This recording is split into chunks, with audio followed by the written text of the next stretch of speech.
রোজার চিকিৎসা বিজ্ঞানীদের উপকারিতা। রোজা করলে কি উপকৃত হয়? প্রথমত উপকারিতা বলবো ডিটক্সিফিকেশন।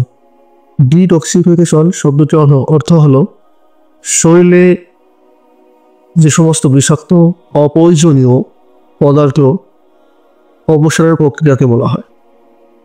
এই বিষয় নিয়ে যুক্তরাষ্ট্রের পুষ্টিবিজ্ঞানী ডাক্তার বেনেট গ্রিগরি পরীক্ষা করেছেন যে একজন ব্যক্তি যদি রোজা থাকে তার শরীরে যে সমস্ত বিষাক্ত বর্জ্য পদার্থ থাকে সেগুলো পরিশুদ্ধ হয়ে যায় এবং সংশোধন হয়ে যায়।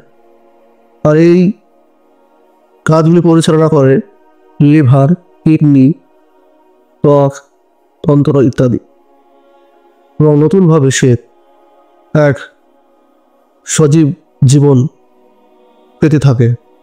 এছাড়া ওজন বৃদ্ধি 2 নম্বর, যে একজন ব্যক্তি যদি রোজা রাখে, রোজা শরীরের অতিরিক্ত ক্যালারি পোয়াতে সাহায্য করে, ফলে এটি ওজন কমাতে সহায়ক। রোজার ফলে মেটাবলিজম উন্নত হয় এবং শরীরের ক্যালারি পোয়াতে সক্ষম হয়। আর ওজন যদি বৃদ্ধি হয়ে যায়, আমাদের বিভিন্ন শরীরে রোগ হয়।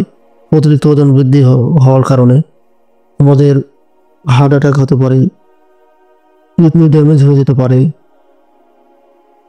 ব্রেস্ট ক্যান্সার হতে পারে ইত্যাদি রোগ হয় যদি আমাদের ওজন বেড়ে যায়। এ বিষয়ে গবেষণা করেছিলেন ডাক্তার ফ্র্যাঙ্ক জি হোলি। তিনি গবেষণায় দেখেছিলেন যে একজন ব্যক্তি যদি রোজা করে তবে ওজন নিয়ন্ত্রণে সক্ষম হয়। এছাড়া হৃৎপিণ্ডের স্বাস্থ্য, রোজা হৃদরোগের ঝুঁকি কমাতে সহায়ক। এটি রক্তের কোলেস্টেরলের মাত্রা নিয়ন্ত্রণে রাখে এবং হৃদরোগ প্রতিরোধে কার্যকর হয়। চতুর্থ, ইনসুলিন সংবেদনশীলতা বৃদ্ধি। রোজা রাখলে ইনসুলিনের কার্যকারিতা বৃদ্ধি পায়, এর ফলে ডায়াবেটিস নিয়ন্ত্রণ থাকে। এছাড়াও রয়েছে আধ্যাত্মিক উন্নতি। রোজা মানুষের আধ্যাত্মিক উন্নতির জন্য সহায়ক। এটি বিশ্বাস ও ধার্মিকতা বৃদ্ধির মাধ্যমে জীবনের উন্নতি বুঝতে সাহায্য করে।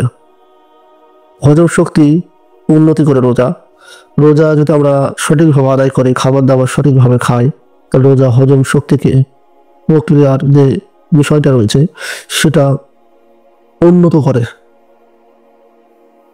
এবং এটি অন্তকে বিশ্রাম দেয় এবং শরীরের অতিরিক্ত বিষাক্ত উপাদানগুলি বের করে। মানসিক প্রশান্তি। রোজা রাখা মানসিক চাপ কমাতে সাহায্য করে এবং মনোবল বৃদ্ধি করে। এটি মানসিক প্রশান্তি ও সুস্থতা প্রদান করে।